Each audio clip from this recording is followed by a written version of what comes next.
folded under pressure from him, and it was beginning to look like guardrails aren't happening. At that point, it began to become clear to me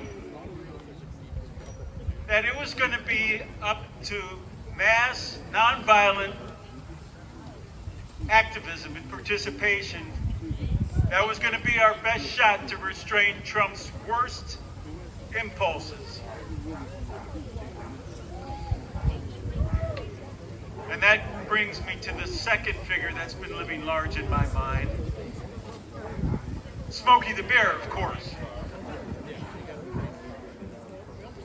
We all associate Smokey the Bear with the saying, "Only you can prevent forest fires." And we know what that means. That is built on the premise that if there is something that needs to be done, and there's many, many, many people that could do that thing, it's really easy for us to just say, "Oh, someone else will take care of it. I don't have to do it." Or if there's something that needs to be done, and it's going to require thousands of people to do it,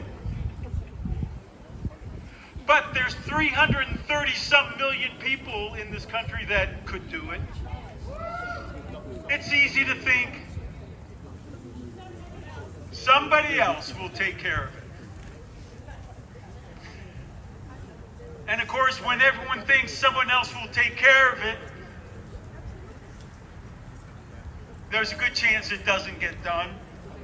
I learned this lesson rather viscerally as a youth hitchhiking across the country when I discovered that if I was by the side of the road and a car would come by every minute or two, oftentimes I would get a ride within 5 or 10 minutes.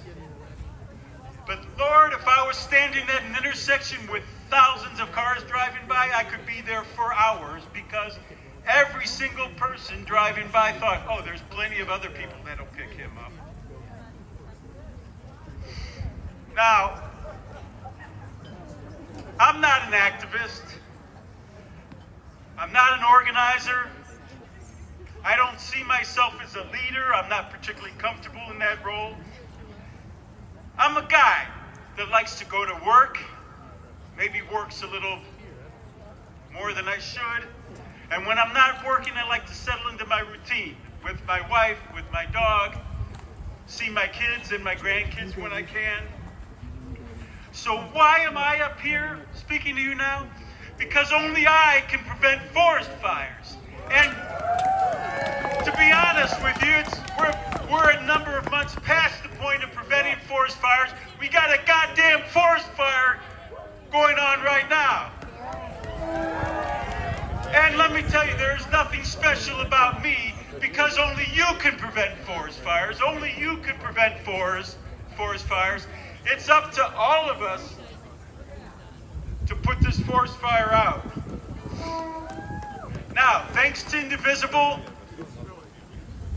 thanks to Arnold Johnson and the NAACP, I don't have to be a leader. I don't have to be an organizer. All I had to do was step up to the plate and say, "How can I help?"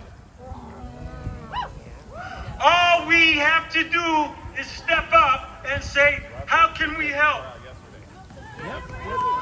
Now, these rallies are a pretty wonderful thing, in spite of the snow. They let us know that we are not alone with our worries, with our concerns. They're a source of inspiration, a source of hope. And they send a message. They send a message to the politicians, and they send a message to our neighbors that there's an alternative to what's going on now. But there's two important things to think about, two important things to consider. Attending rallies like this, important. I love you for being out here today in this weather. But that by itself, not enough. There's action that has to take place between rallies. I think towards the end of this And then someone from Indivisible will be talking about action steps that we can all take. Obviously, it's a ways off, but it'll be critical that everybody gets out to vote next fall. It'll be critical that we encourage our friends and neighbors to get out and vote next fall. It'll be critical that we knock on doors. And one other thing I'll mention is that it's important to recognize and exercise the power that we have as consumers.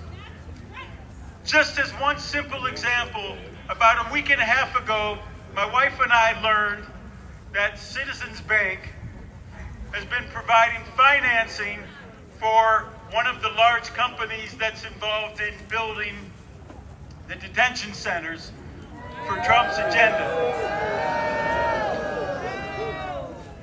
It took us about 2 minutes to realize all of our savings, all checking accounts were with Citizens. It took us about 2 minutes to realize we needed to pull our money out of Citizens Bank. My wife did that. They said that when she told the teller that's what she wanted to do, the manager came out to ask why.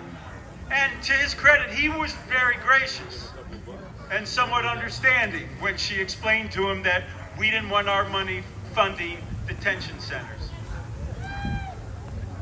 But that felt like one small, simple thing that an individual could do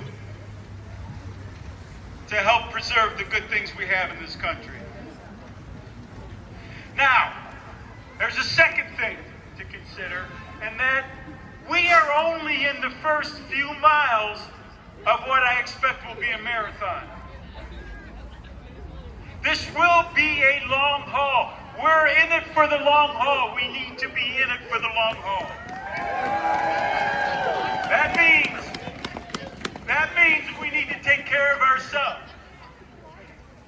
Nurture yourself so you don't burn out, because we need you to stay in the fight. It also means we need to look out for each other. Look out for the neighbors. Look out for those that are being targeted, because so far it hasn't been me. I'll probably be one of the last to get targeted, but we need to look out for those that are.